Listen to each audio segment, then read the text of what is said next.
भैया जी कैन में एक बार फिर आपका स्वागत है और मैं प्रतीक त्रिवेदी इस वक्त मौजूद हूं यहां पर फरीदाबाद में।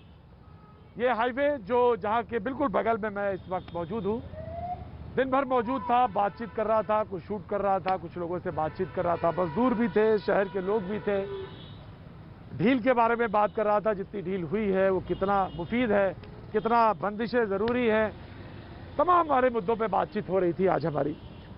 लेकिन शाम को होते होते आपसे रोज मिलते हैं, इसलिए मुलाकात के लिए एक बार फिर मैं हाजिर हूं। यहां से कोई अगर मैं बात करूं तो 50-60 किलोमीटर के दूर पे तमाम राजनीतिक अखाड़ा बना हुआ है। जी, फरीदाबाद में मौजूद हूं और 50-60 किलोमीटर 70 किलोमीटर का जो रेंज है वहां पे राजनीतिक अखाड़ा, यही रोड जो जाती है पीछे जो दिख रही है आपको, यही रोड जो पीछे राजनीतिक अखाड़ा बना हुआ। बसें थी, कुछ बसें वापस चली गई, किसी ने कहा कि झंडा आप इस पार्टी का लगा लीजिए, बसें आप हमारी ले लीजिए। लेकिन यकीन मानिए, अगर पूरा दिन आप एक बार घूम लीजिए ऐसे ही सड़कों पे, बस बगैर किसी इरादे के साथ भी ऐसे ही घूम लीजिए, यकीन मानिए आप राजनीति छोड़ देंगे और कुछ भी और काम करेंगे, कोई और काम करेंगे, लेकिन राजनीति छोड़ देंगे।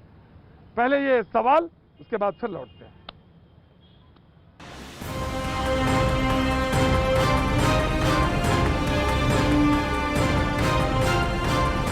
दिल्ली कांग्रेस की तरफ से लाई गई करीब 150 बसें नोएडा बॉर्डर पर पहुंची, लेकिन यूपी में एंट्री नहीं मिली। कभी आगरा, कभी नोएडा, कभी गाजियाबाद। बसें न हुई मानो फुटबॉल हो गई। सियासत की इस फुटबॉल में पिस रहा है तो बस मजदूर। कांग्रेस की 1000 बसों पर ऐसा बवाल मचा कि कभी फिटनेस की फांस तो कभी गाड़ियों के फर्जीवाड़े का आरोप। अब इस बवाल में मायावती ने भी एंट्री मारी। उन्होंने इस सियासी लड़ाई में कांग्रेस और बीजेपी की मिलीभगत बता दी। पिछले कई दिनों से प्रवासी श्रमिकों को घर भेजने के नाम पर खासकर बीजेपी और कांग्रेस द्वारा जिस प्रकार से घिनौनी राजनीति की जा रही है, ये अति दुर्भाग्यपूर्ण है। कहीं ऐसा तो नहीं ये पार्टियां आपसी मिलीभगत से एक दूसरे पर आरोप प्रत्यारोप करके इनकी त्रासदी पर से ध्यान बांट रही हैं। 3 दिन बस सियासत में ही बीत चुके हैं। अगर इतनी सियासत ना होती तो कई मजदूर अपने घर पहुंच चुके होते, मगर नेताओं की सेहत पर इससे कोई फर्क नहीं पड़ता। जब इन बसों का दी गई सूची का विश्लेषण किया गया तो पाया यह गया कि इन बसों में 460 वाहन यानी करीब आधी बसें फर्जी निकली। बसों को एंट्री ना देना, परमिशन ना देना, उनको लखनऊ बुला देना, फिर कहना कि 1000 नहीं है 990 हैं या 890 हैं, ये नुक्ताचीनी कर कर वो डिले कर रहे हैं। अब जरा कांग्रेस की तरफ से दिया गया हिसाब किताब भी सुनिए। कांग्रेस का दावा है कि 3 दिन से 1000 बसें खड़ी हैं। एक बस का एक दिन का किराया 16,000 रुपए है। 1000 बसों का एक दिन का किराया 1 करोड़ 60 लाख रुपए हुआ। 3 दिन में कांग्रेस 4 करोड़ 80 लाख रुपए खर्च कर चुकी है। कांग्रेस का आरोप है कि इतना पैसा खर्च करने के बावजूद यूपी सरकार ने एक भी मजदूर को घर नहीं जाने दिया। इस बीच महाराष्ट्र के पालघर से विशेष ट्रेनों की खबर सुनकर बड़ी तादाद में मजदूर स्टेशन पहुंचे। अब सोचिए जरा, इतनी भीड़, कोई सोशल डिस्टेंसिंग नहीं, तो क्या ये तस्वीरें सियासतदानों को नहीं दिखती? अगर दिखती हैं तो बस और ट्रेन पर सियासत मत कीजिए। मजदूर पहले ही बहुत झेल चुका है, उसे घर पहुंचाकर आप कोई एहसान नहीं करेंगे, आपकी जिम्मेदारी है वो।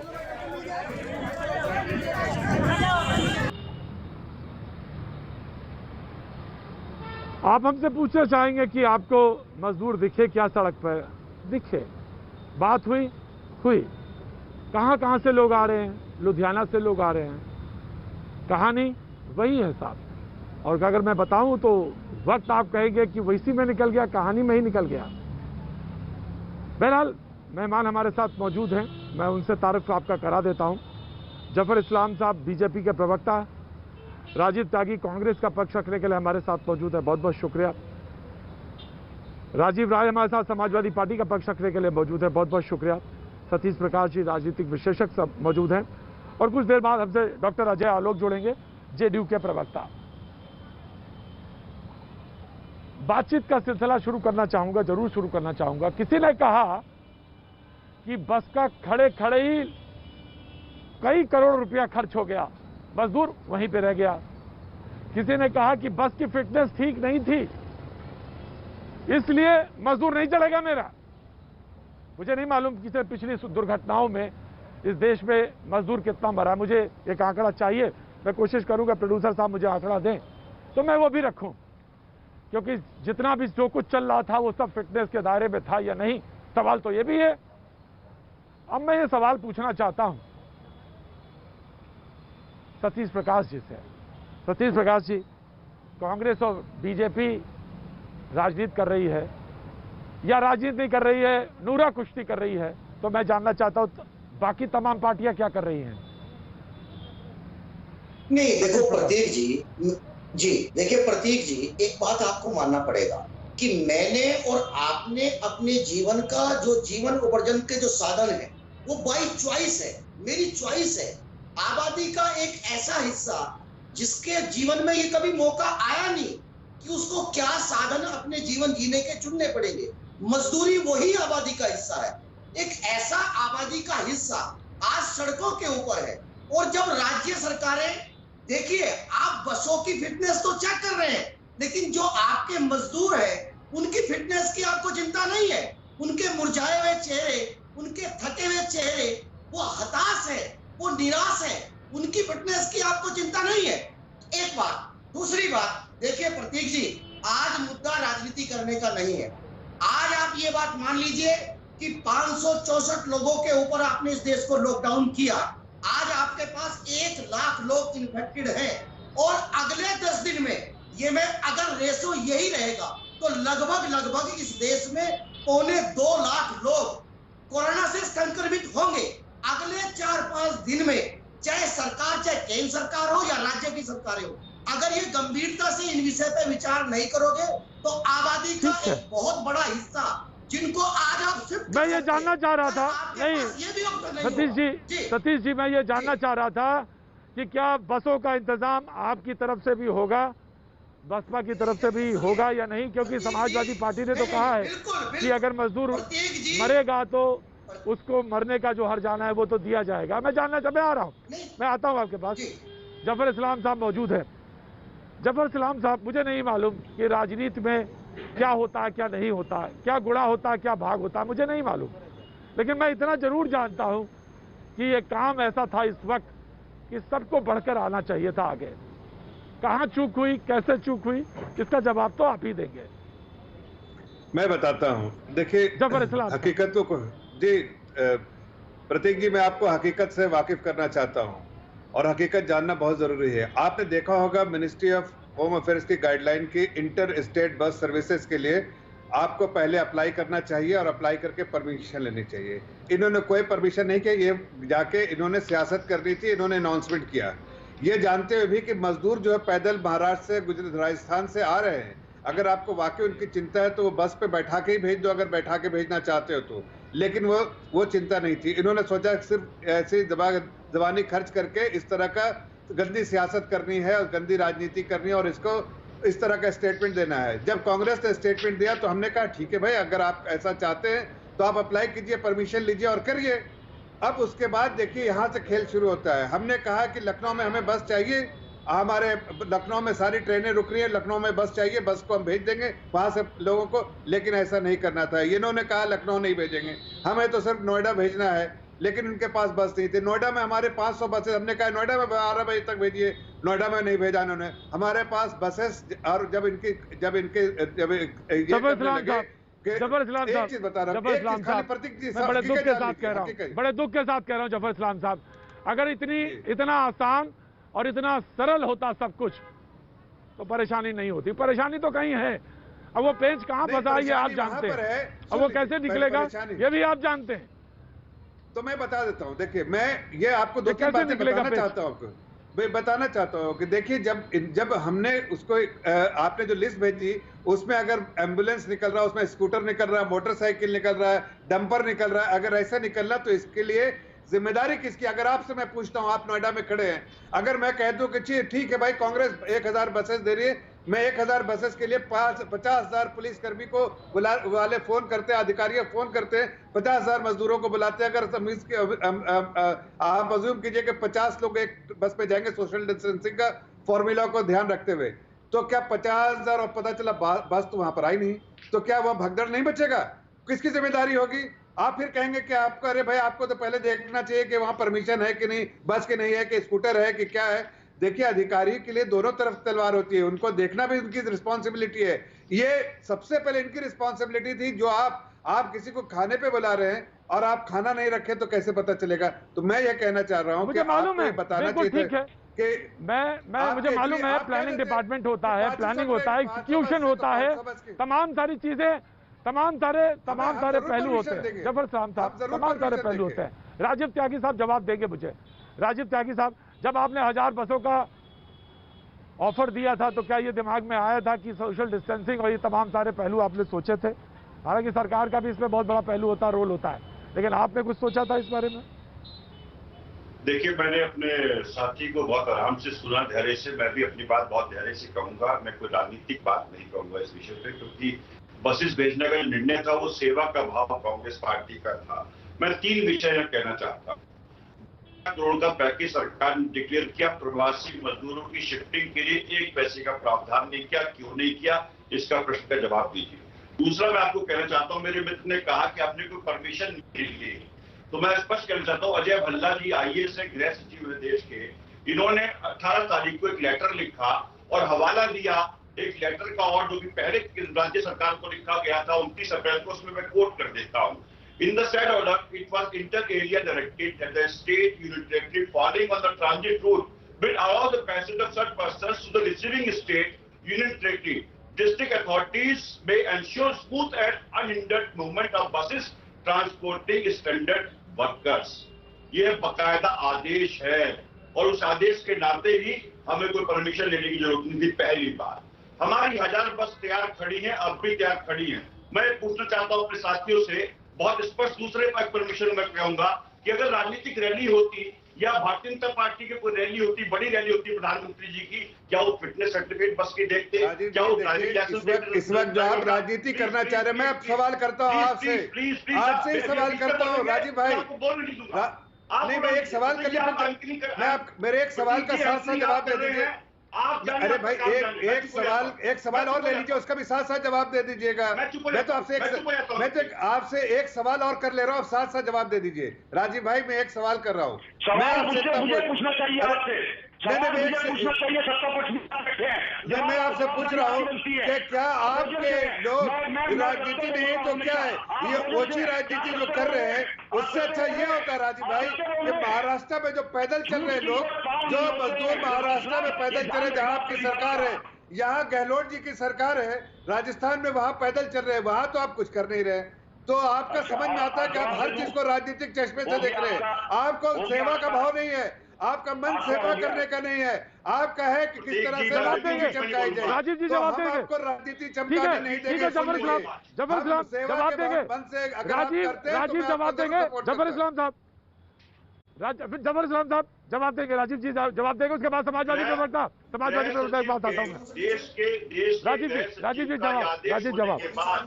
आगरा बॉर्डर पर, राजस्थान के बॉर्डर पे बसेस को क्यों रोका गया, इस सवाल का जवाब जफर इस्लाम जी को देना चाहिए। बिल्कुल। दूसरी बात, 2 अप्रैल की एक चिट्ठी है उत्तर प्रदेश सरकार की, जो मैं स्पष्ट यहाँ पे दर्शकों के सामने कोट करना चाहूंगा, जो कि राजेश कुमार सिंह प्रमुख सचिव उत्तर प्रदेश शासन ने लिखी है परिवहन आयुक्त उत्तर प्रदेश को, और उन्हें साफ लिखा है कि मोटर नियमावली 1979 के अंतर्गत वाहन की फिटनेस, सभी प्रकार के परमिट, ड्राइविंग लाइसेंस, रजिस्ट्रेशन में अन्य संबंधित अभिलेख जिनकी वैधता दिनांक 1 फरवरी 2020 से दिनांक 30 जून 2020 तक की अवधि में समाप्त हो रही है, उन सभी दस्तावेजों की वैधता दिनांक 30 जून तक बढ़ाई जाती है, मानी जाएगी। यह आपका आदेश है। फिर आप फिटनेस सर्टिफिकेट की बात कर रहे हैं, आप राजनीति करना चाहते हैं, आप बसों पे जफर इस्लाम का फोटो लगा दीजिए। जफर इस्लाम साहब जवाब देंगे,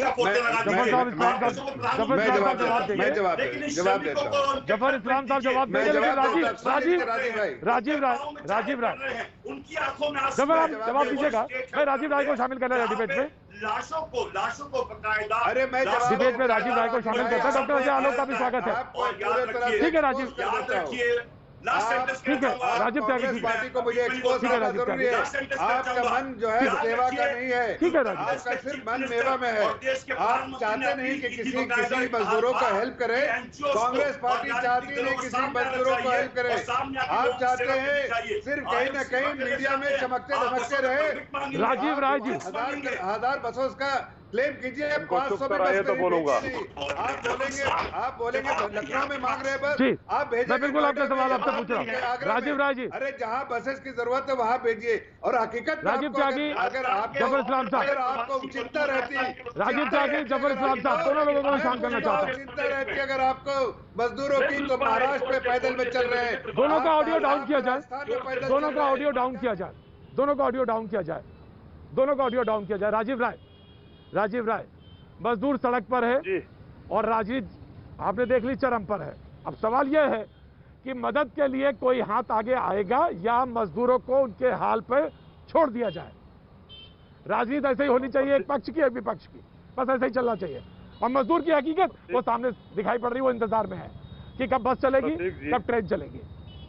राजीव राय, प्रतीक जी, अगर राजनीति यही है आपदा में, अगर राजनीति यही है मुसीबत में, अगर राजनीति यही है गरीबों के साथ खड़ा होने का, तो इससे गंदी राजनीति और कुछ हो नहीं सकती। मैं बड़ी बेबाकी से बोलूंगा। और मैं इसलिए बोल रहा हूं कि हम लोग समाजवादी पार्टी हैं, हम लोग बिना इस पकड़े में पड़े अपना काम कर रहे हैं। जब ट्रेनों का मसला आया तब भी हमारे राष्ट्रीय अध्यक्ष जी ने कहा कि अगर नहीं होगा तो हम किराया देंगे। ये लोग उसमें भी उलझाते रहे। अगर आपको याद होगा, पहले फ्री टिकट है, फिर ये भारतीय जनता पार्टी वाले कांग्रेस पर आरोप लगाने के महाराष्ट्र में पैसा लिए। इनको लग रहा है जब आप पूछेंगे तो ये बोलेंगे कि महाराष्ट्र में क्या हो रहा है, पंजाब में क्या हो रहा है, गुजरात में मजदूरों के ऊपर फूल बरसाया जा रहा है, वो भी देश ने देखा, मध्य प्रदेश में आरती उतारी जा रही, वो भी देश ने देखा। मैं कहना ये चाहता हूँ कि कांग्रेस ने बहुत बोले दीजिए, मैं बहुत धैर्य सुन, कांग्रेस ने बहुत गलत किया, गलत सूचना दी कुछ। जी भैया, कांग्रेस ने बहुत गलत किया, गलत सूचना दी, गलत काम गलत है, उसके ऊपर FIR दर्ज हो गया क्योंकि उन्होंने गलत सूचना दी। आप उनके पे FIR दर्ज कर दीजिए। राजीव त्यागी मेरे रिश्तेदार भी लगेंगे, उनको जेल में डाल दीजिए। मैं बोल रहा हूँ उनके सामने यहीं पे। लेकिन जिस व्यक्ति ने सही सूचना दी थी कि नालियों से गैस निकालकर चाय बना दिया जाता है, बादल में हवाई जहाज को छुपा दिया जाता है, उनको भारत रत्न भी दे दीजिए। मजदूरों को उनके घर पहुंचा दीजिए, मजदूरों को उनके घर पहुंचा दीजिए। हम इस ईमानदारी से कह रहे हैं कि हिंदुस्तान के इतिहास में पहली बार कोई ऐसी विपक्षी पार्टी है जिसने जिम्मेदारी सर पे लेते हुए हर मृतक परिवार को, जब मैं आपसे बोल रहा हूँ अब तक 32 लाख रुपया 32 डॉक्टर अजय, पहली बार ठीक, मैं आ रहा हूँ बीजेपी डॉक्टर अजय आलोक, आपकी टिप्पणी, उसके बाद ब्रेक में डॉक्टर अजय आलोक। मेरा प्रतीक बस यही मानना है कि आपदा के समय इस तरह की सस्ती राजनीति करने की जरूरत नहीं थी। अभी तो जो जानकारी मिल रही है कि प्रियंका गांधी ने बसों को वापस लौटने के लिए भी कह दिया। मुझे ये समझ में नहीं आता है कि राजस्थान में मैं जब देखता हूँ कि जोधपुर और जैसलमेर से जयपुर के लिए प्रवासी साइकिल चोरी करके जा रहे थे और राजस्थान सरकार कांग्रेस पार्टी से 1000 बसों का पैसा लेकर राजस्थान परिवहन निगम का बस यूपी में भेजती है।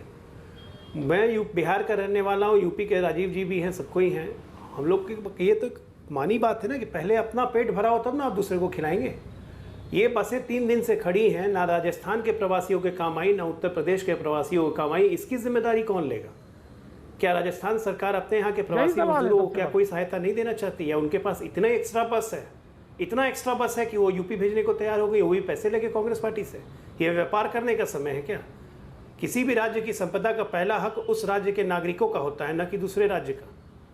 और यहाँ पे कांग्रेस पार्टी से पैसे लेके राजस्थान सरकार बस दे रही है। संवेदना इसी को कहते हैं, मानवीय संवेदना। अगर यही मानवीय संवेदना है तो ठीक है, फिर मुझे यही सवाल है सबसे बड़ा इस वक्त कि बसें खड़ी रही बॉर्डर पर। अजय आलोक जी ने भी कहा, मैं कहा बसें खड़ी रही, किसी ने बता दिया ये करोड़ों रुपए का खर्च हो गया, मजदूर पैदल सड़क पर ही रहा। किसी ने कहा फिटनेस नहीं है बसों की ठीक, इसलिए मजदूर चढ़ नहीं सकते। अरे ये राजनीति का ये यहाँ पे इस वक्त ये जरूरत थी। अरे यकीन मानिए अगर सड़क पर आप मौजूद होते तो जार जार रोते आप।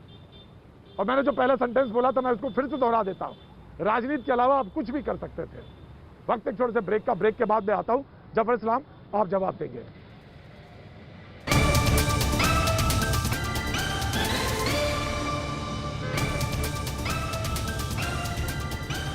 भैया जी कहीं मैं आपका एक बार फिर स्वागत है। मैं आज फरीदाबाद में मौजूद हाईवे पे मौजूद हूँ, जहाँ से तमाम सारे लोग जाते हुए। मैं ईमानदारी से अपनी बात कहता हूँ, मजदूर सड़क पर है अभी भी और बहुत बेहाल हालत में है, बहुत परेशान हालत में है। छोटे छोटे बच्चे हैं, 44-43 टेम्परेचर है और इन हालात से वो गुजर रहा है। पास यही रोड है जो सीधे मथुरा से होते हुए यूपी की तरफ जाती है। मैं आज फरीदाबाद हरियाणा में मौजूद हूँ। तमाम सारे सवाल हैं। मैं आज जो पैनल है उनके सामने ये बात कहना चाहता हूँ कि देखिए साहब, राजनीति आप पार्टी है, राजनीति है, होती रहेगी, चुनाव है, वोट हैं, होते रहेंगे, लेकिन आज ईमानदारी के साथ अपने वोटर के सामने निखर के खड़े होने का दिन है। तो कम से कम उतनी ईमानदारीता, जो उतनी आपकी जो सत्यता है वो सामने आनी चाहिए और वही उसी की दरकार है लोगों को। मैंने कहा था मैं बीजेपी के प्रवक्ता से पूछूंगा आके लौट के, मैं आपके पास जफर इस्लाम साहब आना चाहता हूं और मैं जानना चाहता हूं कि बहुत सारे लोग ऐसे हैं जिन्होंने ऑनलाइन कराया, उनको रिस्पांस नहीं मिली। मैंने कई मजदूरों से बात किया, 15-15, 20-20 दिन से उन्होंने बुकिंग कराई, कोई रिस्पांस नहीं आया उनको, लिहाजा वो पैदल चल रहे हैं। पंजाब से जाते हुए मुझे यहाँ पे मिले। मैं जानना चाहता हूँ कि आखिर सरकार क्या सोच रही है उनके बारे में और कब तक उनको उनके घर तक पहुँचाने का वादा है। प्रतीक जी, देखिए, आपने जाहिर है लोगों से पूछा होगा और जो फीडबैक मिला है वो आपका फीडबैक का भी मैं स्वागत करता हूं और सही जगह पे पहुंचाने का भी काम करेंगे। आपका चैनल बहुत लोकप्रिय है तो लोग देख भी रहे होंगे, तो और हमारे स्टेट के लोग भी, हर स्टेट के लोग भी देख रहे होंगे और एडमिनिस्ट्रेशन के लोग भी देख रहे होंगे, तो जरूर संज्ञान इस बात का लेंगे। लेकिन मैं एक बात कहना चाहता हूँ और ये आपके चैनल पे कहना चाहता हूँ कि देखिए 2-3 बातें उठाना चाहता हूँ। सबसे पहली बात कि ये वक्त सियासत का नहीं है, ना ऐसी ओछी राजनीति करनी चाहिए कांग्रेस को। अगर उनके वाकई मैं फिर से कह रहा हूं कि अगर उनकी चिंता मजदूर होती तो क्या महाराष्ट्र के मजदूर नहीं है? क्या उनके और दूसरे स्टेट में मजदूर जो है वो मजदूर नहीं है? उनको अगर उनको राहत, एक मिनट पूरी बात सुन लीजिए, उनको राहत पहुंचाने का काम। दूसरी बात, उनको राहत पहले पहुंचाने चाहिए। खाली बसेस भेज के वो ढिंढोरा पीटना चाहते हैं मीडिया में कि आप हमने बस भेजना चाहा, लेकिन बस में आपने ये भी नहीं तहकीकात की कि बस भेज रहे हैं या टेम्पो भेज रहे हैं। दूसरी बात देखिए, जो आपने सवाल पूछा उसका मैं जवाब देता हूं कि हकीकत पे ये हो रहा था कि बहुत सारे जो स्टेट्स है, जैसे वेस्ट बंगाल, चाहे राजस्थान, चाहे छत्तीसगढ़, चाहे महाराष्ट्र, ये इनको भेजना चाहिए। सरकार ने कहा, मिनिस्ट्री ऑफ रेलवेज ने कि आप रिक्वेस्ट भेजिए कितनी ट्रेनें आपको चाहिए। प्रधानमंत्री ने स्वयं कहा है कि 1200 ट्रेनें इस काम के लिए श्रमिक एक्सप्रेस खड़ी है। आप जैसे क्या आप बोलेंगे वैसे वैसे ट्रेन एलोकेट की जाएगी। क्या उत्तर प्रदेश को 800 ट्रेन दी जा सकती है? उनके पास से रिक्वेस्ट आ जा सकती है। वेस्ट बंगाल से, राजस्थान से, वेस्ट बंगाल से 19, राजस्थान से 33, झारखंड से 70। अरे भाई, क्या है, इनको चिंता नहीं है।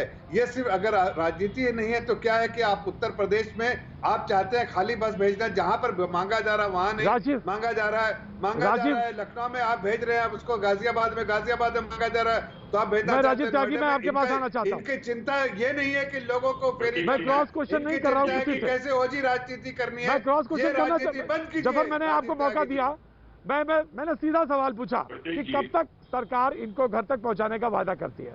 मैं राजीव त्यागी, मैं आपसे जानना चाहता हूं। मैं इसी का लाभ बोल रहा हूं, इसीलिए सरकार ने फैसला लिया कि अब स्टेट से महाराष्ट्र से, राजस्थान से, पंजाब से, छत्तीसगढ़ से, वो मूलतः कांग्रेस शासित प्रदेशों से जो लोग जा रहे थे उनके लिए बसें नहीं गई। ये बीजेपी का एक सवाल था। खाली बसें आपने भेज दी, ये एक सवाल था। आप चिढ़ाना चाह रहे थे, आप तंज करना चाह रहे थे, ये वो नहीं बोले, मैंने बोल दिया। लेकिन मैं इतना कहना चाहता हूं दोनों लोगों से, बीजेपी और कांग्रेस से, दोनों से कहना चाहता हूं, रहम करिए और रहम करिए सिर्फ मजदूर पर। बहुत परेशान है सड़क पर। आप मुझे मौका राजीव दीजिए, 3 मिनट उन्हें दिए, 2 मिनट दे दीजिए प्लीज। राजीव जी, कहा कि पंजाब, बिल्कुल आप 2 मिनट के लिए 5 मिनट ले लीजिए। मैं किसी से नहीं कहूंगा, मैं किसी का टाइम काट के आपको दे दूंगा। आप लीजिए टाइम, आप बोलिए, मुझे क्लैरिफाई करिए। कंप्लीट कर दूं। प्रतीक जी, रेलगाड़ी का जो विभाग है, रेल का जो विभाग है, केंद्र सरकार के अधीन आता। मेरे मित्र ने भी कहा कि 1200 श्रमिक ट्रेन चलाई जाएंगी। 1200 ट्रेन में कितने व्यक्ति आ जाएंगे मैं पूछना चाहता हूँ। 15 लाख लोग चले जाएंगे, 10 करोड़ मजदूर। उनके लिए आपने प्रावधान किया था लॉकडाउन करने से पहले? क्या आपने सोचा नहीं था कि 13 शहरों में, देश के बड़े 13 शहरों में ये मजदूर बस रहे हैं? मैं दूसरी बात एक पूछना चाहता हूँ उत्तर प्रदेश के विषय में, जो आप मेरे मित्र कह रहे हैं। उत्तर प्रदेश में योगी जी कैबिनेट मिनिस्टर ये कहते हैं चोर और डकैत की भूमिका में मशहूर है। ये योगी जी कैबिनेट मिनिस्टर का जवाब है बकायदा। आज सुबह 9:46 पे न्यूज 18 इंडिया पे रिपोर्ट चली है, भरतपुर और आगरा बॉर्डर पे बकायदा आपके यहाँ की रिपोर्ट है। 9:46 की कैमरामैन अमर है और बकायदा नेहा जी उस टाइम एंट्री कर रही थी, जिसमें कहा गया कि 1000 की संख्या में करीब बस वहां पे खड़ी थी। हम प्रवासी मजदूरों को भेजना चाहते थे, उनके घर भेजना चाहते थे, क्योंकि प्रधानमंत्री जी ने भी अपील की थी, चीफ मिनिस्टर उत्तर प्रदेश ने भी अपील की थी कि एनजीओ पर विभिन्न राजनीतिक दलों को आगे आना चाहिए। हम आ गए, हमने बसेस प्रोवाइड किए। हमारा मूल प्रश्न वही है कि केंद्र सरकार के आदेश होने के बाद भी, राज्य सरकार के आदेश होने के बाद भी आप उनको आदेशों को अवहेलना क्यों करती है आज की डेट में प्रदेश सरकार? इसका कोई स्पष्ट जवाब नहीं दिया। मैं एक बात और लास्ट में कहना चाहता हूँ, हम ही सब देशवासियों ने ताली भी बजाई, थाली भी बजाई, दीपक भी जलाया। मैं पूछना चाहता हूँ सरकार क्या कर रही है? सरकार बताए, क्या प्रवासी मजदूरों के लिए आपने 1 रुपए का भी प्रावधान 20 लाख करोड़ के पैकेज में किया? आपने कोई प्रावधान नहीं किया। दूसरी बात बहुत स्पष्ट इस बात वाले एपिसोड से निकल के आती है कि वो स्पष्ट निकल के आती है कि एक तरफ आप बस मांगते हैं, दूसरी तरफ बस चलने नहीं देते हैं, क्योंकि आपको लगता है कि कहीं ना कहीं कांग्रेस पार्टी प्रवासी मजदूरों को घर अगर पहुंचा देगी तो उसको लाभ मिल जाएगा। हम लाभ नहीं लेना चाहते, हम तो देश चाहते हैं, देश आगे बढ़े। हमारे प्रवासी मजदूरों के चेहरे पे मुस्कान लौटनी चाहिए, उनकी मृत्यु नहीं होनी चाहिए। मैं जरा प्रतीक जी जवाब दूंगा। लास्ट सेंटेंस कह दूं, उत्तर प्रदेश में जिस तरह से सैकड़ों मारे गए हैं, उसका वैल्यूआंस कौन होगा? उसका जिम्मेदार कौन होगा? न्यूज 18 प्रतीक भाई जिन विजुअल्स में लाशों के साथ मजदूर ट्रेवल कर रहे हैं, कौन अधिकारी सस्पेंड किया आपने? क्या मुख्यमंत्री जिम्मेदारी लेंगे इस बात की? मुख्यमंत्री सवाल है। आपने भगवान भगवान मानवता के लिए होता है, प्रेम के लिए होता है। अब राजीव भाई आपने 5 मिनट मत लीजिए, दूसरे को ही बोलने दीजिए। बिहार उत्तर प्रदेश के करीब आधे सुन लीजिए। अरे भाषण किसी और दिन दे दीजिएगा, सुन तो लीजिए हकीकत की बात। राजीव जी, अरे ये अब ये भाषण के बोर्ड में आ गए, लेकर के बस आ रही है, लेकिन उसके बाद सुन लीजिए राजीव जी, राजीव भाई, कांग्रेस पार्टी और बाकी पार्टियां जो है ना अपोजिशन में, मुझे मालूम है इनकी लोकप्रियता खत्म हो गई है, लोगों का विश्वास उनसे उठ गया है, इसलिए इस तरह की ओझी राजनीति आप करना चाहते हैं।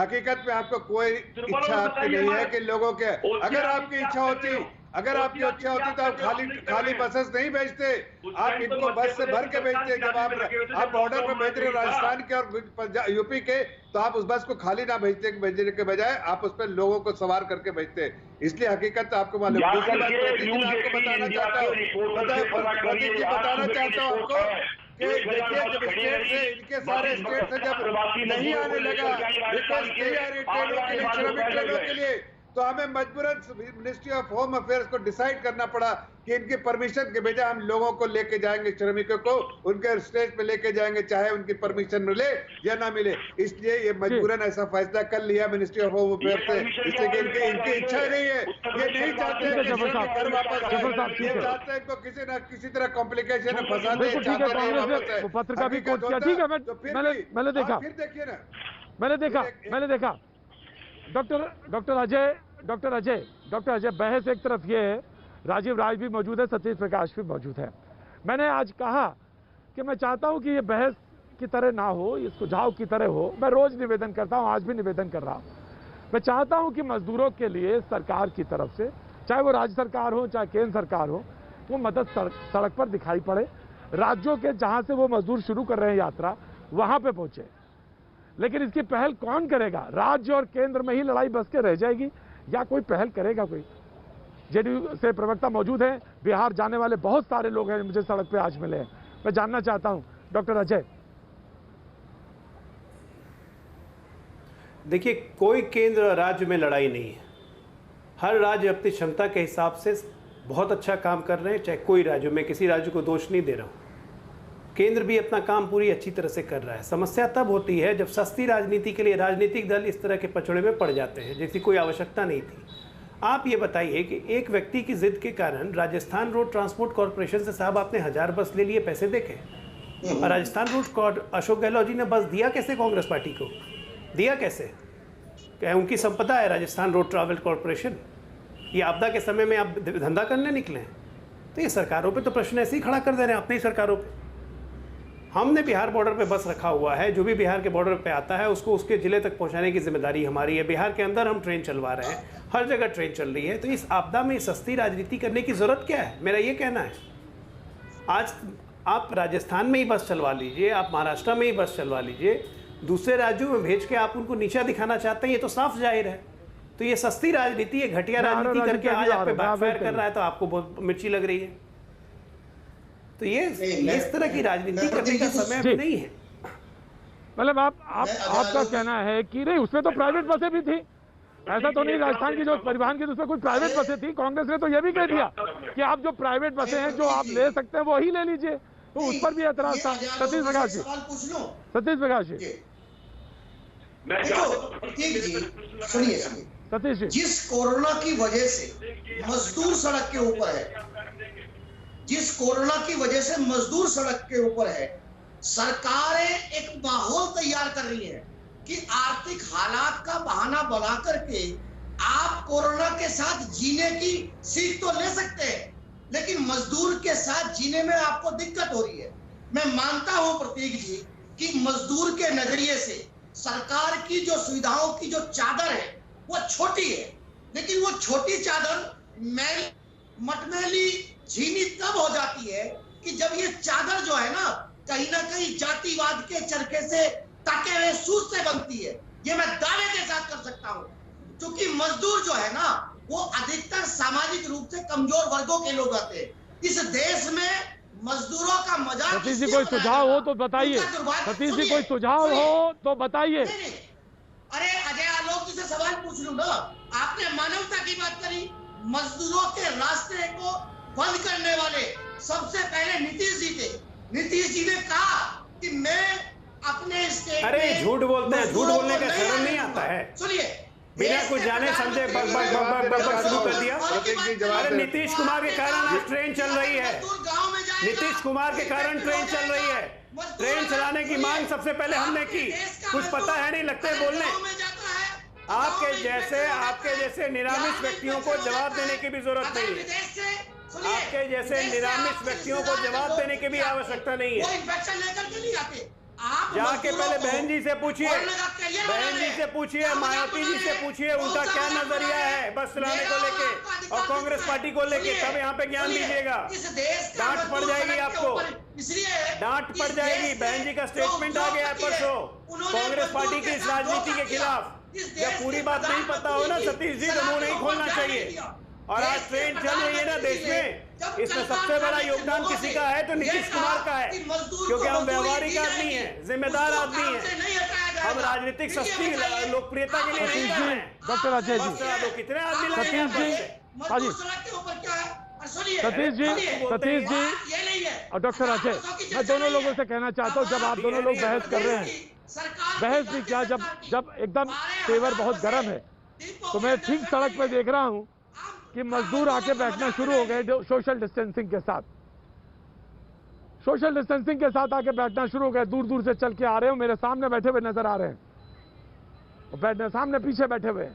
अब ये हकीकत ये है, इसको कैसे मैं दिखाऊं, कैसे बताऊं, बता के परेशान, और तमाम चैनल बता रहे हैं, लेकिन ये तस्वीर बदले कैसे? आप लोगों को राजनीतिक छीटाकशी से कमी नहीं, और सच ये है कि मजदूर चलने के लिए विवश है और वो चल रहा है। वक्त एक छोटे से ब्रेक के अंतिम क्षणों के लिए फिर मैं आऊंगा।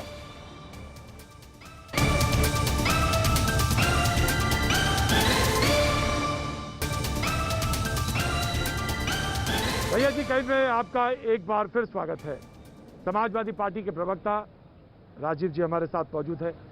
राजीव जी, मैं पिछली बार नहीं आ पाए क्योंकि डिबेट पे मैं चाह रहा था कि कोई ऐसे सोल्यूशन या किसी पर बात हो जो निकल के आए और इन मजदूरों की जो हकीकत है वो कुछ बदलती हुई नजर आए, लेकिन मुझे लगता है कि हो हल्ला के बीच में सब कुछ छुप जाता है, कुछ नहीं निकलता, रोज की रूटीन की तरह बदल गया हो गया ये।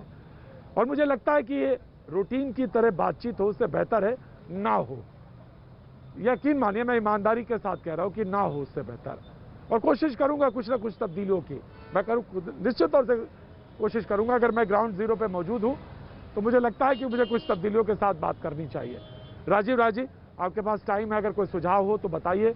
आपकी पार्टी क्या सोच रही है? पार्टी कंस्ट्रक्टिव वे से किस तरह से सामने खड़ी हो सकती है, सरकार को क्या सुझाव दे सकती है, सरकार की क्या मदद कर सकती है, और सबसे बड़ी बात है मजदूरों के लिए क्या होगा, इस बारे में कुछ सुझाव हो तो जरूर बेहिचक लीजिए और बोलिए।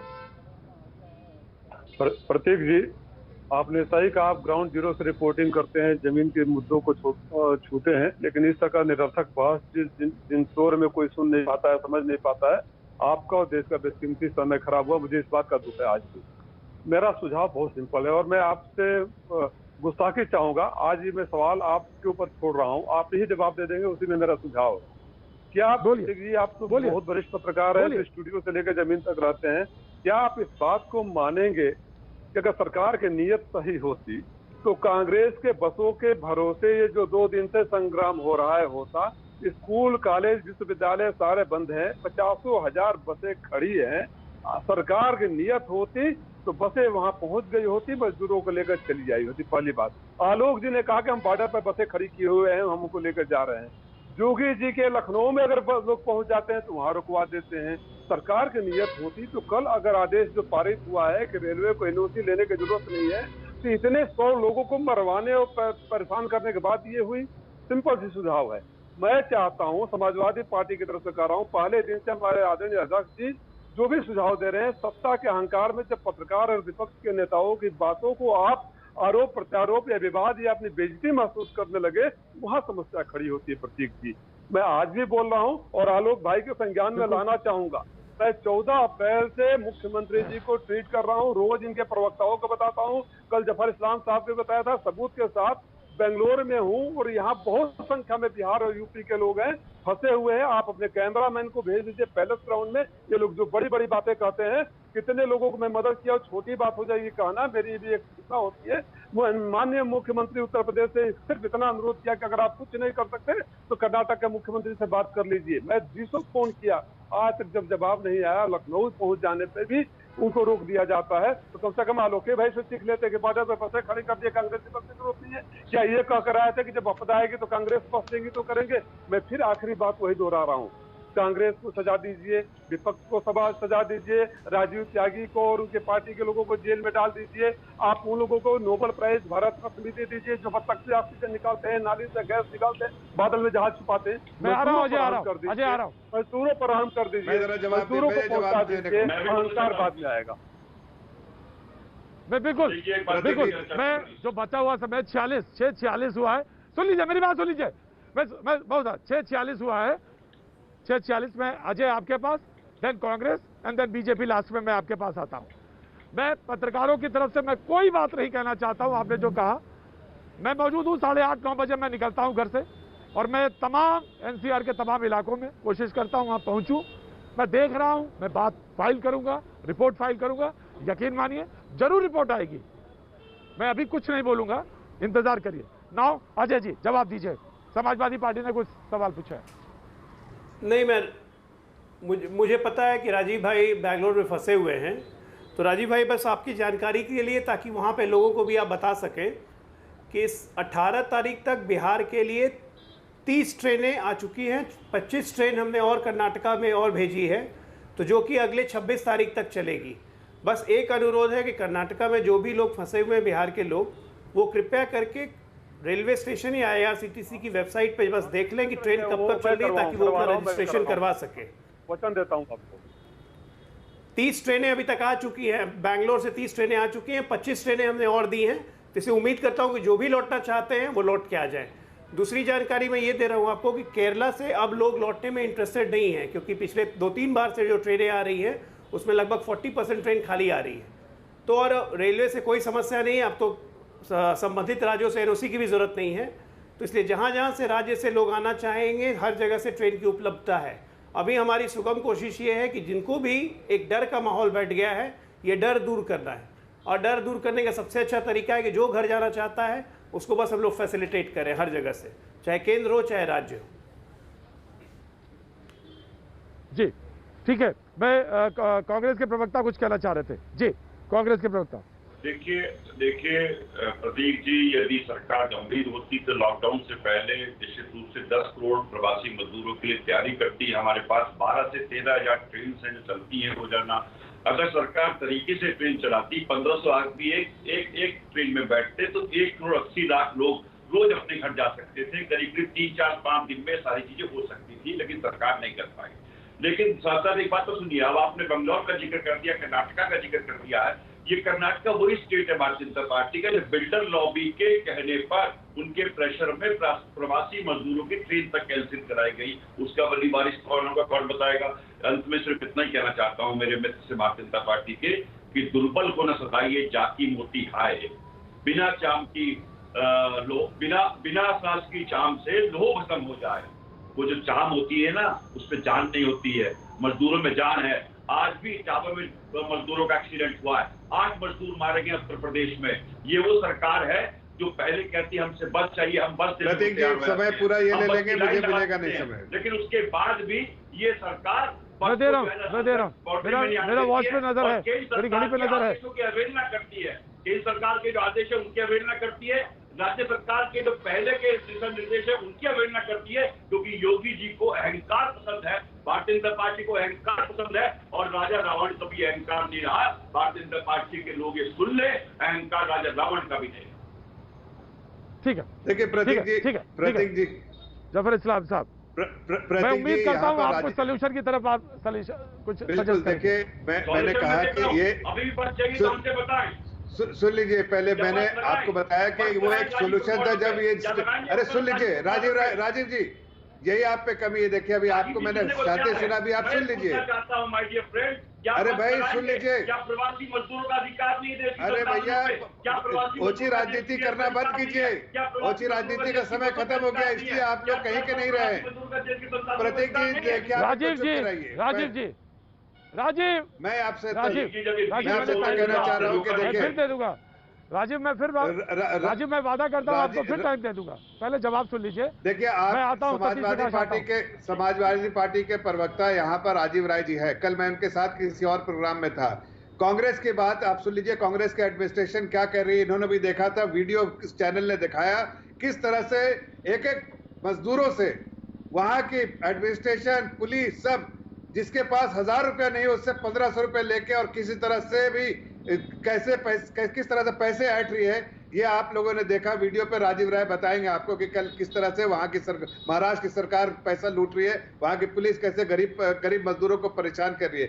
इस पे चिंता नहीं राजीव त्यागी जी की, बिल्कुल कांग्रेस की चिंता नहीं कि मेरे स्टेट में मेरी सरकार ने किस तरह से गरीब मजदूरों को परेशान किया है। उनके पैंट में अगर 100 रुपया पॉकेट नहीं है तो भी 1000 रुपया मांगने का दावा किया, ताकि वो कहीं से भी कर्जा लेके, लेकिन उनको घर जाना है तो रेलवे स्टेशन में घुसने के लिए उनको 1500 रुपये लिए। राजीव राय को चाहिए कि आपने चैनल पे सुना कि 1500 रुपया सिर्फ स्टेशन के अंदर जाने के लिए। ये तो कांग्रेस स्टेट में हो रहा है। ये मजदूरों की भलाई के बारे में बात करना चाहते हैं। मजदूरों की क्या दया करके रखा है इन लोगों ने, पैदल चलने के लिए छोड़ दिया महाराष्ट्र से। अरे भाई वहां बस भेज दीजिए ना, हम तो यूपी में 11,000 बस चला रहे हैं, और भी जरूरत होगी तो हमारे पास साधन है। लेकिन ओछी राजनीति मत कीजिए। जहां जरूरत है, राजस्थान में ट्रेन में आपने रेल में नहीं भेजा, रिक्वेस्ट नहीं भेजा, लेकिन ट्रक में आपने भर के भेज दिया मजदूरों को। एक्सीडेंट में उनका देहांत हो गया, उसके लिए गहलोत सरकार जिम्मेदार है। ये जिम्मेदारी लीजिए, देश की जनता से राजीव राय क्या आप गलत राजनीति। समाजवादी पार्टी के प्रवक्ता प्रतीक भाई, मैं जफर भाई से बोलूंगा कि बंद करिए घटिया राजनीति। आपको भारतीय जनता पार्टी को कांग्रेस शासित राज्यों में लगता है। मध्य प्रदेश के वो वीडियो भी देखे हैं जहाँ डीएम ने पैसा लिया, और मैं कर्नाटक में बैठा हूँ, मैं आपको बड़ी ईमानदारी से, जिम्मेदारी से बोल रहा हूँ। कर्नाटक में भारतीय जनता पार्टी के कार्यकर्ताओं ने टिकट के लिए पैसे लिए, कम से कम राजनीति में इस तरह का गंदा नाच मत कीजिए। वीडियो देखा आपने, क्या देखा वीडियो में, क्या देखा कि नहीं? पहले देखा कि नहीं वीडियो? पहले मैं पूछ रहा हूँ वीडियो में क्या देखा? पुलिसकर्मी स्टेशन में जाने के लिए 1500 रुपए ले रहे कि नहीं महाराष्ट्र में, और उसके बावजूद आप इस तरह का आप इतनी ओछी राजनीति मत कीजिए। हमें मालूम है कि आपकी चिंता सिर्फ सत्ता के लिए, आप मेवा में ज्यादा इंटरेस्टेड, आप लोग सेवा में नहीं। आप और कांग्रेस दोनों पार्टी एक तरह की है, आपको चाहिए मेवा, सेवा नहीं कर रहे, सेवा करेंगे हम गरीब आलोक कुछ कहना चाहते हैं? आलोक मजदूरों की सेवा करेंगे। राजीव मैं आ रहा हूँ कांग्रेस में। राजीव त्यागी मैं आ रहा हूँ। राजीव त्यागी मैं आ रहा हूँ। राजीव त्यागी मैं आ रहा हूँ। उनके लिए पैकेज राजीव राय अनाउंस किया। राजीव राय देखिए, धैर्य के साथ आज भी अगर कुछ डॉक्टर आज भी अगर प्रतीक जी आज भी अगर लोग कहते हैं कि प्रवासी मजदूर को लॉकडाउन तुरंत लगा दिया और शुरू में ही भेज देते तो ये समस्या नहीं होती, तो मुझे ये समझ में नहीं आता है कि लगता है WHO भी बेवकूफ़ था, सारे मेडिकल फ्रेटर्निटी बेवकूफ़ थी, सारे एपिडेमियोलॉजिस्ट बेवकूफ़ थे, अकेले बुद्धिधारी हम ही पॉलिटिशियन लोग बच गए हैं। अरे भैया, लॉकडाउन इसलिए लगाया गया था ताकि हम संक्रमण को फैलने से रोक सकें। आज हम 1,06,000 हैं। अगर 24 मार्च को ये लॉकडाउन नहीं लगा होता तो आज हम 50 लाख से ऊपर होते, तब क्या ये स्थिति होती? आज माइग्रेशन जो हो रहा है ये रिवर्स माइग्रेशन है, और याद रखिए रिवर्स माइग्रेशन कभी भी 100% नहीं होता है। लोग पैनिक में भाग रहे हैं।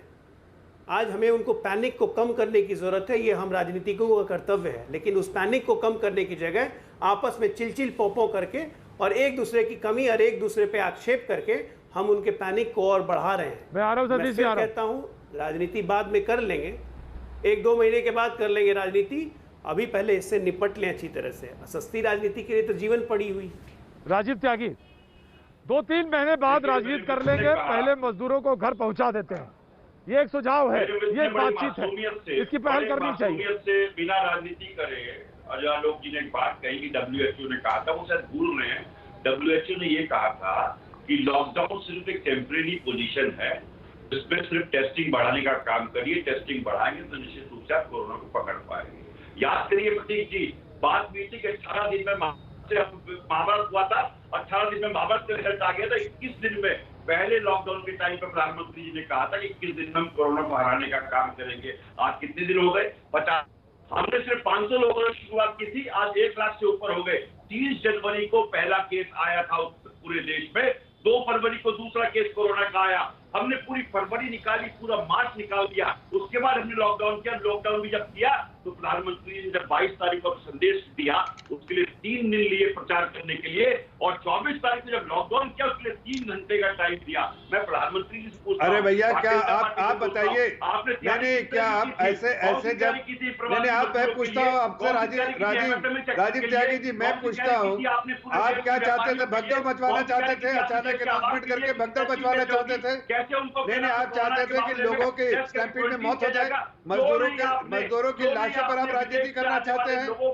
नहीं, आपके सुझाव से चलते तो यहाँ पर मजदूरों की लाश नहीं, यही आपकी गंदी ओछी राजनीति है।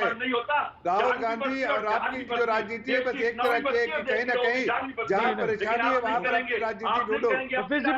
सतीश जी मैं माफी चाहता हूँ आपसे, सतीश जी माफी चाहता हूँ आपसे, लेकिन उम्मीद करता था कि कुछ नतीजों के साथ यहाँ पे मौजूद होंगे, कुछ नतीजों के इस तरह से कि मजदूरों को उनके घरों तक पहुंचाया जाएगा, इसका कोई फौरी तौर पे और तुरंत मलहम मौजूद होगा किसी के पास।